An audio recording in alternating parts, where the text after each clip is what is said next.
Assalamualaikum warahmatullahi wabarakatuh. Salam sejahtera untuk kita semua. Perkenalkan, nama saya Herpani PhD, dosen pada program studi informatika Fakultas Rekayasa Sistem Universitas Teknologi Sumbawa. Bidang keilmuan yang saya tekuni adalah ilmu komputer, dengan konsentrasi pada bidang artificial intelligence, khususnya computer vision. Dalam pelaksanaan kegiatan pendidikan dan pengajaran, saya mengampu beberapa mata kuliah seperti artificial intelligence, machine learning, dan deep learning. Puji syukur atas kehadirat Allah Subhanahu wa Ta'ala atas rahmat dan karunia-Nya sehingga saya dapat menyampaikan pernyataan diri dosen dalam unjuk kerja Tridharma Perguruan Tinggi atau PDD UKT-PT. Pada kesempatan ini saya akan memaparkan pelaksanaan Tridharma Perguruan Tinggi khususnya dalam bidang pendidikan dan pengajaran melalui mata kuliah deep learning. Proses pembelajaran mata kuliah deep learning dilaksanakan secara tatap muka di dalam kelas. Mata kuliah deep learning merupakan salah satu mata kuliah pada program studi informatika. Mata kuliah ini termasuk ke dalam kelompok mata kuliah konsentrasi artificial intelligence dengan bobot sebanyak 3 satuan kredit atau 3 SKS. Mata kuliah prasyarat yang harus ditempuh sebelum mengambil mata kuliah deep learning adalah mata kuliah machine learning. Prasyarat tersebut diperlukan agar mahasiswa telah memiliki pemahaman dasar mengenai konsep pembelajaran mesin, pengolahan citra, pengolahan data, pelatihan model, serta evaluasi kinerja model. Capaian pembelajaran lulusan program studi atau CPL Prodi yang dibebankan pada mata kuliah deep learning adalah sebagai berikut. Pertama, menunjukkan sikap bertanggung jawab atas pekerjaan di bidang keahliannya secara mandiri. Kedua, menguasai konsep teoritis dan prinsip-prinsip pengembangan ilmu komputer yang diperlukan untuk menganalisa, merancang, dan membangun sistem. Ketiga, mampu menerapkan pemikiran logis, kritis, sistematis, dan inovatif dalam konteks pengembangan atau implementasi ilmu pengetahuan dan teknologi yang memperhatikan dan menerapkan nilai humaniora yang sesuai dengan bidang keilmuannya. Berikutnya, mampu mengimplementasikan ilmu informatika secara tepat guna dalam konteks pelaksanaan pekerjaannya. Dan terakhir, mampu merancang dan menganalisa algoritma untuk menyelesaikan permasalahan secara efektif efisien berdasarkan kaidah-kaidah pemrograman serta mampu mengaplikasikan model-model pemrograman yang mendasari berbagai bahasa pemrograman yang ada serta mampu memilih bahasa pemrograman untuk menghasilkan aplikasi yang sesuai. Capaian pembelajaran lulusan tersebut menjadi dasar dalam penyusunan capaian pembelajaran mata kuliah, materi pembelajaran, metode pembelajaran, serta sistem evaluasi yang diterapkan dalam mata kuliah deep learning. Capaian pembelajaran mata kuliah atau CPMK yang harus dicapai oleh mahasiswa setelah menyelesaikan mata kuliah deep learning adalah sebagai berikut. Yang pertama, mahasiswa mampu memahami konsep teoritis dan bertanggung jawab atas pekerjaan di bidang keahliannya secara mandiri. Yang kedua, mahasiswa mampu menguasai konsep teoritis ilmu komputasi khususnya pada aspek sistem cerdas dengan deep learning secara mendalam dengan menerapkan pemikiran logis, kritis, sistematis, dan inovatif secara tepat. Dan terakhir, mahasiswa mampu menyelesaikan permasalahan pada deep learning secara efektif efisien berdasarkan prinsip serta model pemrograman yang mendasari bahasa pemrograman untuk menghasilkan aplikasi yang sesuai dalam menyelesaikan masalah ilmu informatika. Melalui capaian pembelajaran tersebut, mahasiswa diharapkan tidak hanya mampu memahami konsep dasar deep learning, tetapi juga mampu menerapkan, menganalisis, serta mengevaluasi model deep learning untuk menyelesaikan berbagai permasalahan di bidang informatika. Kemampuan akhir pada setiap tahapan pembelajaran atau sub CPMK diturunkan dari capaian pembelajaran mata kuliah yang telah disampaikan sebelumnya. Adapun sub CPMK mata kuliah deep learning adalah sebagai berikut. Pertama, mahasiswa mampu memahami konsep dasar deep learning yang logis, kritis, sistematis, dan inovatif. Kedua, mahasiswa mampu mengidentifikasikan konsep matematika dan mesin pembelajaran dasar untuk algoritma deep learning. Ketiga, mahasiswa mampu mengidentifikasikan konsep dasar jaringan secara keilmuan dalam feed forward, regularisasi, dan optimasi pembelajaran dalam konsep deep learning dan mampu menghasilkan pemodelan serta evaluasi untuk menyelesaikan contoh permasalahan yang diberikan secara tepat. Yang keempat, mahasiswa mampu mengidentifikasi konsep dasar CNN dan deep learning yang mampu menerapkan pemodelan serta evaluasi untuk menyelesaikan contoh permasalahan yang diberikan. Berikutnya, mahasiswa mampu mengidentifikasi konsep dasar sequence modeling dan deep learning dan mampu menerapkan pemodelan serta evaluasi untuk menyelesaikan contoh permasalahan yang diberikan. Berikutnya, mahasiswa mampu mengidentifikasi konsep dasar generatif modeling dalam deep learning dan mampu menerapkan pemodelan serta evaluasi untuk menyelesaikan contoh permasalahan yang diberikan. Terakhir, mahasiswa mampu menyelesaikan permasalahan dengan menggunakan pendekatan dalam deep learning meliputi pemilihan dan penambang pendekatannya serta evaluasi penerapannya menggunakan TensorFlow dengan kinerja mandiri, bermutu dan terukur. CPNK tersebut digunakan sebagai acuan dalam menentukan materi setiap pertemuan, aktivitas pembelajaran mahasiswa, bentuk tugas, serta metode evaluasi yang digunakan. Deskripsi singkat mata kuliah deep learning adalah sebagai berikut. Mata kuliah deep learning akan melatih mahasiswa untuk memperoleh pengetahuan dasar tentang algoritma pembelajaran mendalam, khususnya deep learning, yang meliputi Deep Feed-Forward Neural Network, Deep Sequence Modeling, Deep Convolutional Neural Network atau CNN, serta Deep Generative Modeling yang dapat dan mendapatkan pengalaman praktis dalam membangun jaringan syarat di TensorFlow. Secara umum, mata kuliah ini diberikan pemahaman kepada mahasiswa mengenai konsep, arsitektur, metode pelatihan, implementasi, dan evaluasi model deep learning dan evaluasi model deep learning. Mahasiswa juga diarahkan untuk mampu menerapkan metode deep learning dalam menyelesaikan studi kasus atau permasalahan data. Bahan kajian dan materi pembelajaran yang dipelajari dalam mata kuliah deep learning adalah sebagai berikut. Yang pertama ada konsep dasar deep learning, berikutnya dasar matematika untuk pembelajaran mesin, ada Deep Feed-Forward Network, Deep Convolutional Network atau CNN, Deep Sequence Modeling, Deep Generative Modeling, dan yang terakhir praktikal metodologi dan aplikasi deep learning dengan TensorFlow. Materi pembelajaran tersebut disusun secara bertahap mulai dari konsep dasar hingga penerapan model deep learning. Penyusunan materi secara sistematis diharapkan dapat membantu mahasiswa memahami hubungan antara teori, proses implementasi, dan hasil evaluasi hasil. Bahan pustaka yang digunakan sebagai referensi utama dan pendukung dalam mata kuliah deep learning ada dua. Yang pertama ada deep learning dari Goodfellow dan yang berikutnya ada deep learning dengan Python dari Dr. Budi Suharjo. Selain menggunakan referensi utama yang tercantum dalam LPS, proses pembelajaran juga dapat didukung oleh artikel ilmiah, dokumen perangkat lunak, serta sumber pembelajaran lain yang relevan dan mutakhir.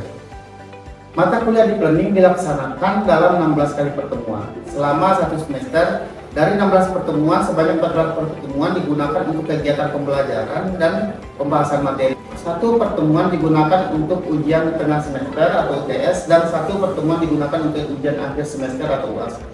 Pada setiap pertemuan, kegiatan pembelajaran dirancang dengan memperhatikan capaian CPNK, kesesuaian materi, metode pembelajaran, pengalaman belajar mahasiswa, serta bentuk evaluasi yang digunakan. Proses pembelajaran mata kuliah deep learning dilaksanakan melalui beberapa metode seperti penjelasan materi, diskusi, demonstrasi, latihan, studi kasus atau case method, penugasan, dan pembelajaran berbasis proyek atau project based learning. Dalam proses pembelajaran, mahasiswa tidak hanya menerima penjelasan teoritis, tetapi juga dilibatkan secara aktif dalam kegiatan diskusi, analisis permasalahan, praktik implementasi model, dan penyusunan proyek.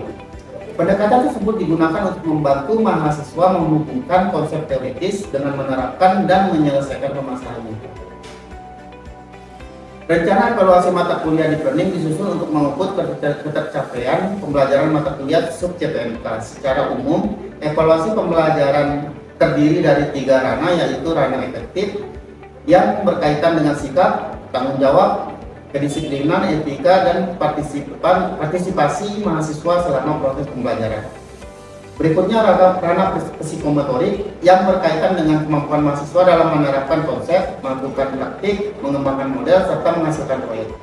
Yang terakhir ranah kognitif yang berkaitan dengan permasalahan, pemahaman, analisis, penguasaan konsep, dan dalam menyelesaikan soal atau permasalahan.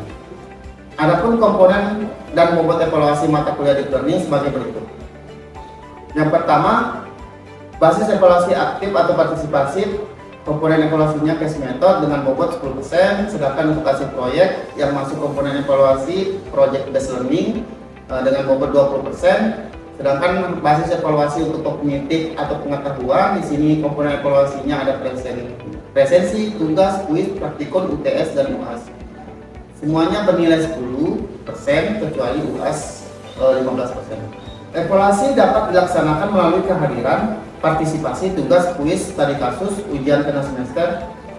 Seluruh bentuk evaluasi tersebut disesuaikan dengan karakteristik materi, kemampuan akhir yang harus dicapai oleh mahasiswa. Demikian penjelasan singkat mengenai perencanaan dan pelaksanaan pembelajaran mata kuliah deep learning, mulai dari identitas mata kuliah, capaian pembelajaran, bahan kajian, metode pembelajaran, hingga rencana evaluasi. Selanjutnya, berikut ini ditampilkan rekaman proses pembelajaran mata kuliah deep learning yang dilaksanakan secara tatap muka di dalam kelas. Selamat menyaksikan. Bismillahirrahmanirrahim. Assalamualaikum warahmatullahi wabarakatuh. Oke, selamat pagi. Selamat pagi, Pak. Oke. Bagaimana kabarnya hari ini? Baik, Pak. Oke, semoga semuanya baik ya dan siap mengikuti pembelajaran hari ini. Oke, sebelum kita mulai pembelajaran, marilah kita berdoa sesuai dengan keyakinan masing-masing. Berdoa dimulai.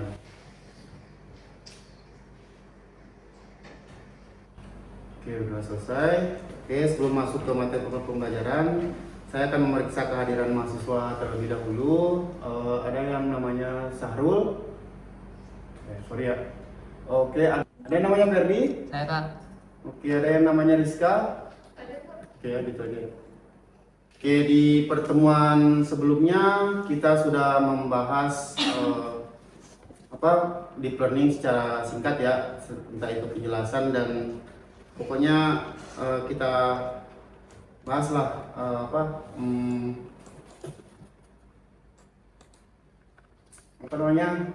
seperti terminologi yang singkatnya kan. Nah, pada pertemuan kali ini kita akan membahas tentang lebih dalam lagi tentang deep learning. Jadi apa itu deep learning, terus algoritmanya seperti apa, perhitungannya seperti apa, kok bisa seperti itu, terus aplikasinya seperti apa, dan sampai dengan nanti implementasi sederhananya seperti itu ya. Jadi sebelum kita membahas ke sana, ini saya mau merefresh lagi. Di pertemuan sebelumnya kita telah membahas seperti kontrak perkuliahan kan, sudah paham kan kontrak perkuliahannya kan? Sudah kan? Nah, terus kita juga sudah membahas RPS di pertemuan sebelumnya, terus apa aja capaian pembelajarannya, materi yang akan kita pelajari selama 1 semester ini, terus metode pembelajaran kita seperti apa, kemarin saya sudah bahas juga, terus bentuk penugasannya seperti apa, serta sistem evaluasinya yang akan digunakan juga sudah saya jelasin kan, seperti pembelajaran sebelumnya. Nah, sebelum kita masuk ke materi utama yang memastikan, saya ingin memastikan teman-teman masih paham nggak, masih ingat nggak di materi pertemuan sebelumnya? Oke, saya mau nanya tentang apa itu deep learning deh. Ada yang masih ingat yang sebelumnya? Eza, deep learning? Deep learning itu salah satu cabang dari pembelajaran mesin yang fokusnya pada neural network atau jaringan saraf neuron manusia. Itu sebuah algoritma yang menggunakan rumus matematis untuk mengajari mesin cara berpikir. Oke. Terus ada yang lain? Gimana? Ada yang lain? Siapa namanya? Si Ferdi, Pak. Hah? Ferdi. Ada gimana tadi? Menurut kamu? Sama, Pak. Sama. Ada yang lain? Oke, secara struktur ya. Gimana? Kalau misalnya yang terbaru kan ChatGPT ya, yang terbaru ya. Nah, ChatGPT itu kan subnya ya. Nah, secara general itu apa? Jadi secara general, kalau misalnya kita buat scope dalam lingkaran seperti ini, di dalam sini ada AI, ya kan? AI di dalamnya ada machine learning. Sorry. Ini ya. Di dalam machine learning ada namanya deep learning. Nah, di dalamnya ini ada namanya Gen AI yang terbaru. Ya. Nah, cuma Maksudnya apa? AI, kalau kalian belajar di mata kuliah kecerdasan buatan yang di semester 3, mungkin kalian masih ingat, AI itu ada empat. Ada namanya searching, reasoning, learning, dan planning. Nah, machine learning ini dia gabung ke learning. Searching, kalau kalian pernah belajar algoritma A-star, terus ada BFS, jadi untuk mencari rute terpendek. Nah, ini searching yang diterapkan ke dalam Google Maps. Oke. Terus reasoning, ini saya agak lupa ya, reasoning. Biasanya reasoning sama planning ini disatukan, yaitu biasanya untuk robotik. Jadi misalnya kayak rules apa namanya, handmade robot, kayak misalnya dia akan seperti apa kalau misalnya dia dapat triggernya gitu, kayak gitu. Tapi dia basisnya AI. Nah, learning ini paling banyak nih. Kalau misalnya learning itu artinya dia belajar gitu, belajar dari data. Makanya learning, makanya disebutnya machine learning. Ada banyak machine learning itu kan, ada banyak ya. Ada yang paling populer decision tree masuk, deep learning atau apa namanya, deep learning kan neural network sama kan, deep learning dan neural network sama ya. Neural network kalau misalnya layarnya banyak itu deep learning. Terus ada lagi net Bayes, nah gitu. Ini semuanya ada namanya KNN juga kayak di sini ya, banyak. Semuanya ini machine learning. Nah, fokusnya di deep learning hanya di algoritma neural network. Jadi sampai sini ada apa? Kalian paham? Depannya. Nah, terus di neural network itu kan ada banyak neural network di dalam sini nih. Kita kan udah dalam sini ya. Berarti ini kan kita udah nggak bahas lagi, ya kan? Ini kan karena ini masuk ke dalam machine learning. Kita kan ke deep learningnya. Oke? Deep learning, contohnya apa? Yang kalian pakai sekarang sebenarnya ChatGPT itu juga bisa disebut deep learning karena dasarnya neural network. Terus ada yang pernah pakai YOLO kalau untuk gambar atau video deteksi, jadi bisa bergerak. Nah, itu namanya, itu bisa pakai algoritma YOLO atau CNN gitu. Ada misalnya yang untuk data tabular, untuk forecasting cuaca atau forecasting harga saham, itu yang paling populer saat ini tuh namanya algoritma UNet, atau misalnya untuk yang paling baru untuk Gen AI itu ada namanya transformer. Nah, di dalamnya semuanya itu neural network yang gambarnya seperti ini nih. Nah, kayak gini aja. Kalau misalnya ada dua, berarti kan ini sini. Nah, kalau kalian pernah lihat gambarnya seperti ini, nah ini arsitektur neural network. Nah, kenapa ada beda-beda? Karena ada banyak rules atau caranya. Mungkin dia skip bagian sini, atau misalnya dia hilang ini, atau misalnya dia tambah setelah ini dia tambahin layer lagi, atau kembali ke sini. Jadi ada banyak caranya. Atau sebelum masuk ke sini dia tambahin dulu ekstraksinya, fitur ekstraksi di bagian sini. Ini yang disebut CNN kayak gitu. Atau kita tumpuk layarnya beberapa terus kita mapping seperti apa. Jadi namanya aja, arsitekturnya semuanya sama seperti ini. Terus ada yang namanya Gen AI, yang Gen AI itu generatif adversarial network kalau nggak salah, Gen AI. Jadi kalau yang sebelumnya itu kita hanya menghasilkan data, kita belajar dari data. Nah, sekarang ini kita menghasilkan data dari data itu. Tahu kan?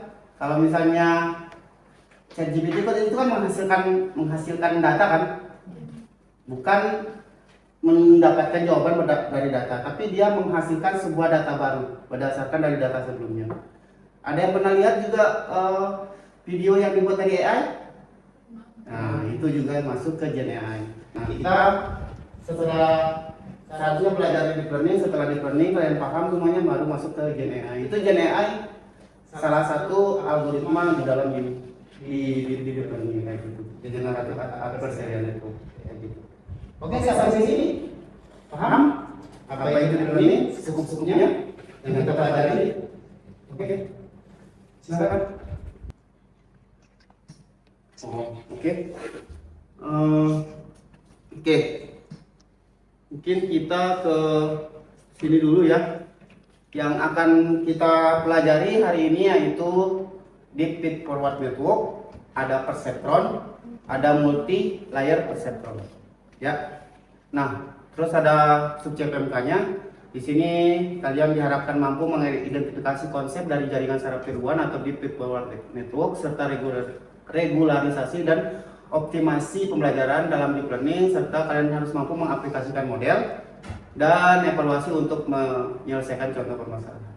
Kemudian ada indikator penilaiannya, yaitu ketepatan dalam menerapkan algoritma perceptron dalam permasalahan klasifikasi, terus ketepatan dalam menerapkan algoritma pembelajaran dalam multi layer perceptron untuk permasalahan klasifikasi. Baik, mungkin sebelum kita masuk ke materinya, mungkin teman-teman bisa di-scan dulu ya untuk pretestnya. Nah, ini untuk memudahkan saya nanti untuk melihat teman-teman setelah paham ini, setelah mengikuti pelajaran ini, paham nggak gitu apa yang saya jelasin. Silakan di-scan. Kalau udah ya, untuk mengakumulasi yang mana sel-sel ini apa namanya, sensitivitas yang paling tinggi itu yang bagaimana, terus dia diteruskan dari akson terus ke output seperti itu. Oke. Nah, ini jadi referensinya atau idenya itu berdasarkan dari situ. Cuma algoritma ini sudah dikembangkan lama dari tahun 1970-an atau 60-an seperti itu. Cuma nggak berkembang pada saat itu karena memang komputasi yang terbatas. Terus pada tahun 2017 ada kompetisi komputer, salah satunya CNN ya. Nah, dia itu bisa menebak gambar dengan akurasi 70% gitu. Berarti dari 10 tebakan hanya 7 yang benar gitu. Itu cikal bakal lahirnya CNN sampai saat ini.